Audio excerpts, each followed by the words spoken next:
When your children tell you about a dream or something that they saw, what's your reaction? Do you say, "Oh no, that's nothing, honey, it was just a bad dream"? Most likely, they were actually seeing something. And I'm going to tell you about my son. When we first built this house where we live now, my children, I think they were 3. And my son would wake up and he'd tell me all the time that he saw lights outside of his window. He was in an upstairs room.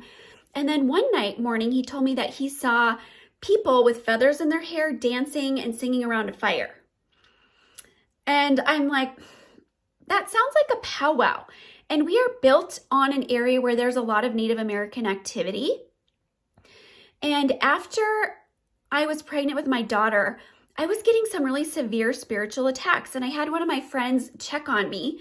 And she found that there were these Native American spirits that were attacking me. They were upset that I had had a healthy baby and their babies had died or been killed. And so they were siphoning my life force energy, hindering my ability to nurse my baby. And I ended up having to do some blessings and clearings on the land. But then I was brought back to that dream that my son had had almost 10 years prior. And I really feel that that's what he saw. He probably saw a vision of some of the activity that was happening on the land before we ended up building this house. And I see time as parallel. All of these timelines are not necessarily linear. They're stacked up next to each other. And so what he saw may have been happening in the real moment in just a different dimension or timeline or reality. So when we see things, if you're in a house and you feel the presence of like a spirit walking through, it could just be this overlap of these timelines and you're starting to see beyond the veil and see in between something that's going on the other side. And maybe they're aware of you. Maybe to them, you're kind of like a ghost energy in some respect too.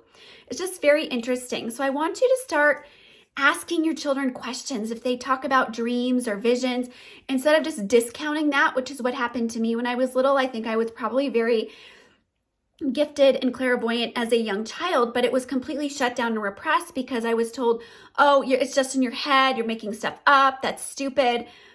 What happens when we give our children the attention and focus and believe them and listen to them? They want to open up more. And some of the things my children have shared with me have been mind-blowing. And I said I would like to share more of that with you. So subscribe for more of these children or stories about my kids, because what they share is very helpful. As a quantum healer, my son, he gets a lot of information that I use when I'm doing collective work that can actually help stop natural disasters and things that are coming on these timelines that are not for our best and highest good. So give your kids a chance.